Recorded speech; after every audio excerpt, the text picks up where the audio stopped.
Assalamualaikum warahmatullahi wabarakatuh. Di mana video kali ini saya ingin membuat pembentangan di mana subjek GMGA 3073 Public Strategi Public Management. Sebelum itu saya perkenalkan diri saya. Nama saya Muhammad Razif bin Ahmad Basir. Sebelum itu saya telah memilih di mana jabatan Kastam Diraja Malaysia bertempat di Cawangan Batu Pahat, di mana ia telah beroperasi pada tahun 1918 dan pada ketika itu telah dipengerusikan oleh pihak berkuasa kastam yang dipertanggungjawabkan kepada Suruhanjaya Hal Ehwal Kastam di negeri Johor, di mana pejabat kastam Batu Pahat ini yang beralamat di Shah Bandar, di Bandar Penggaram, di mana cawangan tersebut sehingga kini telah digunakan aktiviti import dan ekspor barangan. Antara barang yang import di luar negara kita boleh lihat seperti di negara Singapura yang bersebelahan dengan Johor Bahru, tapi ada juga yang di negara China, India, Arab Saudi. Barang-barang adalah seperti lada hitam, lada kering, gula susu, rempah ratus, gandum, di mana tembakau, candu kain dan banyak-banyak lagi yang dikenakan cukai. Di mana barangan tempatan yang telah diekspor ke luar negara seperti minyak, pisang, getah, biji timah, biji besi, buah-buahan, sagu dan ubi. Dan pada ketika tahun 1950, selepas Perang Kedua, Pengkalan Kastam Batu Pahat telah menjadi tumpuan kepada produk pertukaran dagangan antara pantai barat Indonesia, di mana komersial ini telah dilaksanakan berterusan sehingga kini dengan mengimport barang seperti biji kopi, kayu balak, kayu bakau yang telah mengubah barangan tersebut kepada barangan makanan seperti biskut dan lain-lain. Jika kita lihat di mana di Bandar Balikpapan terdapat aktiviti ini dan melibatkan peningkatan aktiviti di mana pembangunan perindustrian negara. Ini adalah juga peranan dari Kastam Batu Pahat tersebut. Apabila aktiviti telah berkembang yang semakin rancak dan aktif, terdapat dua buah bangunan pejabat yang telah dibina dengan keluasan di mana 2,400 kaki persegi di atas tanah seluas 4.2 ekar di Shell Depot Jalan Jeragan, Batu Pahat. Kedua-dua bangunan ini dibina pada tahun 1992 dan telah siap pada 1944. Bermula pada 15 Disember pada tahun 1994 yang meletakkan cawangan pengurusan di mana cawangan cukai jualan dan perkhidmatan SST, cukai dalam negeri, cawangan perindustrian, cawangan pengangkutan dan unit pencen marin. Seperti kita lihat di gambar di atas, di mana adalah cawangan pejabat Jabatan Kastam Diraja Malaysia di Batu Pahat. Kastam Diraja Malaysia adalah agensi kerajaan di bawah Kementerian Kewangan yang bertanggungjawab untuk mentadbir dasar cukai tidak langsung negara Malaysia. Dalam erti kata lain, di mana Kastam Diraja Malaysia mentadbir 7 undang-undang utama dan 39 anak syarikat, di mana perniagaan teras mereka adalah mengutip cukai tidak langsung seperti duti import dan ekspor, duti excise, cukai jualan dan cukai perkhidmatan. Jabatan Kastam juga bertanggungjawab untuk memudahkan pembangunan industri dan menjaga keselamatan negara dengan mencegah aktiviti penyeludupan. di mana Jabatan Kastam ada misi dan visi, di mana misi tersebut adalah mengumpul hasil dan menyediakan kemudahan perdagangan melalui penguatkuasaan dan pematuhan undang-undang yang terpakai untuk memacu pertumbuhan ekonomi, mengekalkan keselamatan negara dan kebajikan awam. Di mana visi Kastam Diraja Malaysia adalah mentadbir kastam bertaraf dunia. Okey, jika kita lihat di carta organisasi di mana Jabatan Kastam Diraja Malaysia Batu Pahat, yang utama adalah pengarah negeri, yang di bawah adalah Ketua Kastam Daerah Batu Pahat, dan di bawah itu ada 6 bahagian. Okey, yang pertama di sini kalau kita lihat yang sebelah kiri atas, bahagian perkhidmatan pengurusan dan sumber manusia, bahagian perkastaman, bahagian cukai barangan perkhidmatan, bahagian perakaunan, bahagian penguatkuasaan dan bahagian pematuhan. Okay, seterusnya kita akan lihat carta organisasi di bahagian khidmat pengurusan dan sumber manusia. Yang utama adalah pengarah kastam negeri Johor, ketua kastam daerah, ketua cawangan, dan di bawah adalah unit kewangan, unit pentadbiran, unit pengurusan aset dan stor, dan unit pembangunan dan perolehan. Okey, sekian daripada saya. Assalamualaikum warahmatullahi wabarakatuh. Saya Muhammad Najmi bin Zainul. Metrik nombor 26089. Saya akan menerangkan mengenai perkhidmatan yang disediakan oleh Jabatan Kastam Diraja Malaysia. Jabatan Kastam Diraja Malaysia merupakan operator ekonomi Malaysia iaitu OEM. Konsep yang diperkenalkan oleh rangka kerja Piawai Selamat merujuk kepada pengendali yang terlibat dalam pergerakan barangan di sepanjang rantaian bekalan perdagangan antarabangsa yang telah mencapai piawai keselamatan yang diperlukan dan diakreditasikan oleh negara anggota. Kastam juga menggalakkan transaksi elektronik untuk pengurusan keselamatan yang lebih baik dalam rantaian bekalan.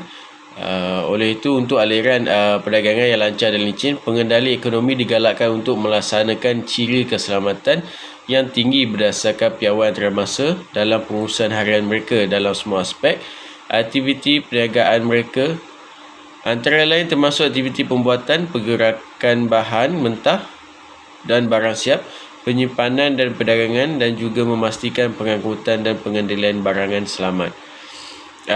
Perkhidmatan yang disediakan oleh Jabatan Kastam juga, kalau kita tengok dulu kita ada cukai iaitu MySST dan juga cukai MyGST. Okay, untuk MySST, Jabatan Kastam menyediakan laman sesawang yang mesra pengguna yang sesuai untuk pelanggan mendapatkan segala maklumat tentang cukai, jualan dan perkhidmatan iaitu SST lah. Dalam laman sesawang ini mengandungi papan bluetin maklumat tentang SST, pendaftaran baru, status pendaftaran dan pemulangan dan pembayaran, juga untuk memberi duty kepada kastam.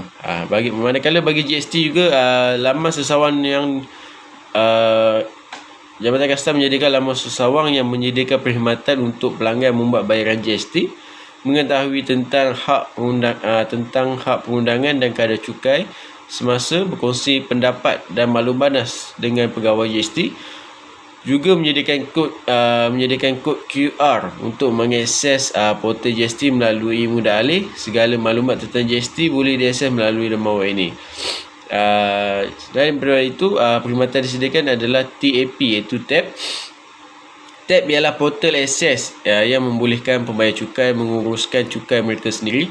Dalam TAP, membayar cukai mempunyai keupayaan untuk mengemaskini profil laman sesawang mereka, menambah atau mengemaskini alamat surat menyurat, dan menambah atau mengemaskini nama dagangan.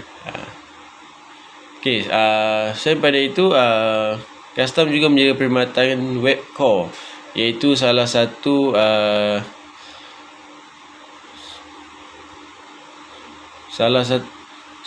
inisiatif pengeluaran listik rasmi kastam dan dokumen pelepasan kastam untuk pelepasan barang daripada kawalan kastam. Okey, yang ini kita tengok, kalau kita tengok custom dia akan mengeluarkan resi rasmi custom, dan juga ada juga dokumen pelepasan iaitu CRD lah. Okey, daripada webcore ni mereka dapat untuk melihat resi rasmi dan juga dokumen pelepasan custom ni. Okey.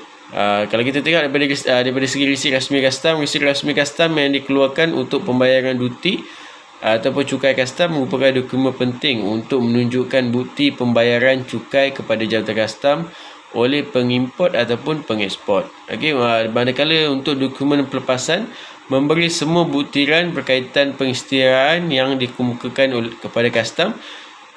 Dokumen pelepasan juga memberikan buktiran duty cukai yang dibayar oleh setiap item individu dan item yang dikecualikan daripada pembayaran duty ataupun cukai.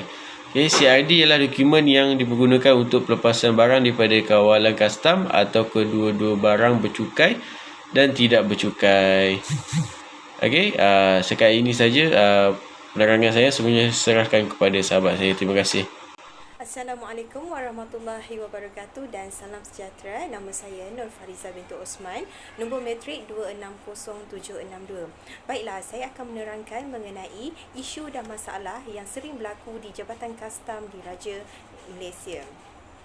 Okey, di antaranya adalah seperti rasuah, di mana pengurusan kemasukan barangan ekspor dan import sering terlibat di dalam kes rasuah. Dan selain itu, JKDM sering mencari cara untuk meningkatkan integriti dari kalangan pekerja. Namun, menurut laporan yang dikeluarkan oleh Biro Pengaduan Awam pada tahun 2014, bahawa JKDM antara bilangan aduan yang banyak daripada masyarakat mengenai kemerosotan dalam sistem penyampaian perkhidmatan yang melibatkan tahap integriti dalam organisasi mereka. Selain itu juga, pegawai di dalam organisasi yang telah berumur sekitar 50 sehingga 60 tahun mengharapkan tugasan dan kerja yang dilaksanakan oleh mereka dilakukan oleh golongan pegawai yang lebih muda dengan alasan mereka tidak mahir dalam menggunakan teknologi seperti komputer, telefon dan juga sebagainya lah.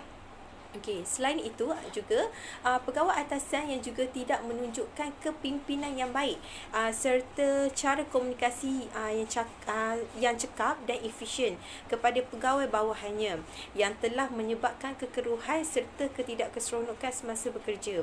Jadi akibat daripada ini boleh menyebabkan kualiti bekerja yang baik, cekal dan efisien juga sukar untuk dicapai dengan jayanya. Itu sahaja. Assalamualaikum warahmatullahi wabarakatuh. Nama saya Muhammad Aiman bin Hassan, nombor matrik 260968. Saya akan membuat pembentangan mengenai analisis SWOT. Terdapat 4 analisis SWOT dalam Jabatan Kastam Diraja Malaysia. Yang pertama kekuatan, yang kedua kelemahan, yang ketiga peluang dan yang keempat ancaman. Dari segi kekuatan Kastam Diraja Malaysia, struktur organisasi bahagian penguatkuasaan boleh dibahagi kepada 3 peringkat, iaitu Ibu Pejabat, Negeri dan Balai. Di peringkat Ibu Pejabat, bahagian penguatkuasaan diketuai oleh penolong Ketua Pengarah Kastam memegang jawatan Jusa B. Di peringkat Negeri, bahagian penguatkuasaan diketuai oleh Timbalan Pengarah Kastam yang memegang jawatan Grade W54. Dan di Balai, bahagian penguatkuasaan diketuai oleh penolong pengarah kastam grade 44 dan atau penguasa kastam grade W41 bergantung kepada negeri di mana balai itu berada, di bandar ataupun luar bandar. Tambahan pula sebagai badan pentadbir dan pemungut pendapatan, undang-undang yang berbeza telah menyediakan dan melindungi kastam, termasuk Akta Kastam 1967 atau cukai jualan atau cukai perkhidmatan dan sebagainya. Oleh itu, penting bagi kaki tangan lazimnya untuk memahami operasi kerja mereka dengan lebih baik dan sama ada apa yang telah mereka lakukan adalah selaras dengan keperluan undang-undang yang tertentu. Melalui pusat akademik yang berada di Melaka, Jabatan Kastam bertanggungjawab memberikan arahan mengenai prosedur kastam, import dan ekspor, penilaian risiko dan banyak lagi dalam sektor kastam. Kaki tangan kastam boleh dididik dengan baik daripada pensyarah atau tutor yang berpengalaman melalui akademi ini. Mereka boleh menggunakan pemahaman yang diperolehi di tempat kerja apabila mereka kembali ke stesen dan membuat penambahbaikan. Selain itu, sistem pengkomputeran di Jabatan Kastam Diraja Malaysia Batu Pahat berada pada tahap yang memuaskan. Penggunaan teknologi terkini mewujudkan pekerja berkemahiran tinggi. Penggunaan teknologi terkini juga dapat menjadikan warga Jabatan Kastam Diraja Malaysia Batu Pahat lebih berkesan dalam menyediakan suatu proses kerja. Oleh itu, organisasi perlu mengambil berat tentang lonjakan pertumbuhan ke arah era globalisasi hari ini yang begitu banyak berlaku. Dari segi kelemahan, sebaliknya faktor kelemahan boleh mempengaruhi kecekapan organisasi. Setengah pekerja yang telah berumur sekitar 50 hingga 60 tahun di kastam tidak komited untuk meningkatkan kebolehan dan pengagihan kualiti mereka. Mereka berasa leka dan tidak mahu mengetahui asas penggunaan komputer atau teknologi baru. Sebahagian daripada mereka adalah pegawai kanan kastam yang sepatutnya menunjukkan contoh terbaik. Program latihan dan pembangunan adalah sangat penting untuk menghadapi perubahan dalam teknologi dan kepelbagaian organisasi. Walaupun setiap sesi latihan mempunyai objektifnya, penilaian latihan kadang-kadang tidak dinilai dengan tepat. Peserta latihan memberikan maklum balas bukan berdasarkan bahan latihan atau hasil yang mereka perolehi daripada latihan. Mereka hanya menumpukan kepada kemudahan yang diberikan seperti hidangan yang sangat baik atau lazat, suasana kondusif dan personaliti pensyarah.